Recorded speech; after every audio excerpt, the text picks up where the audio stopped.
It's time now for Tech Support, our weekly deep dive into all things technology. And one tech name in particular stands out: Apple.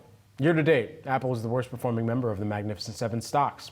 Here to break down some of the challenges facing Apple, we've got Yahoo Finance tech editor Dan Howley. Dan, let's just start with trade. How is Apple impacted by tariffs? Yeah, I mean, look, when the original Liberation Day tariffs were announced, Apple was kind of seen as a sitting duck, right? I mean, Trump went hard after China, raising the tariffs eventually to 145%.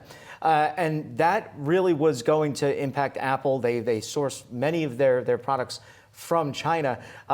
They got an exemption for their iPhones, a multitude of their products. At the same time, they were moving some of the manufacturing for US-bound products to India.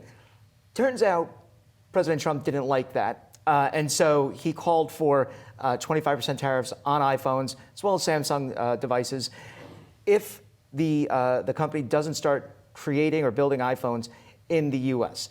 That's probably not going to happen. There's just a litany of reasons, whether that's the workforce hasn't been spun up as far as training to be able to build these devices. There's no factories to do this yet. So it's unlikely that this will come to pass, at least within Trump's term through the end of the next 4 years. And so that's really where the tariff issue stands at this point. They continue to say that they're going to build the majority of devices destined for the U.S. in India, some in Vietnam, and that really is kind of where we are with tariffs at this point. Apple had a reprieve briefly, and now is under the gun again. It's also facing some stiff competition from its rivals, especially when it comes to AI. Yeah. What's the assessment on that front? Yeah, so in addition to just tariffs in general, Apple has been hit multiple times by analysts, as well as just generally from Wall Street, because it doesn't have the AI chops that other companies have. If you look at what Google's putting together, what Microsoft's putting together with OpenAI, Amazon, obviously, Meta, all these companies are spinning up their own AI capabilities. And Apple is leaning on its OpenAI partnership to add some of the generative AI capabilities to its smartphones. They also have their own Gen AI large language models that you can use within your iPhone apps themselves, whether that's putting together some text or editing some images.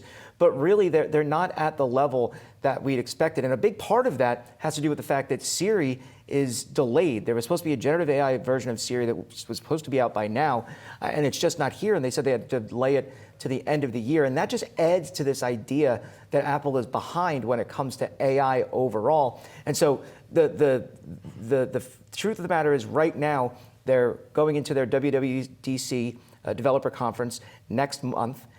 If they don't show that they have something there when it comes to Siri, it's going to be a tough show. We only got 30 seconds left.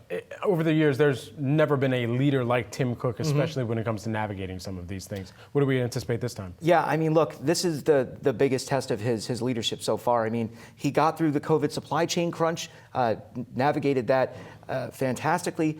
They managed to get devices out the door. There was some lumpiness, obviously, in revenue at that point, but that was just kind of par for the course for the rest of the tech industry. This is a wholly different issue. There's four different things.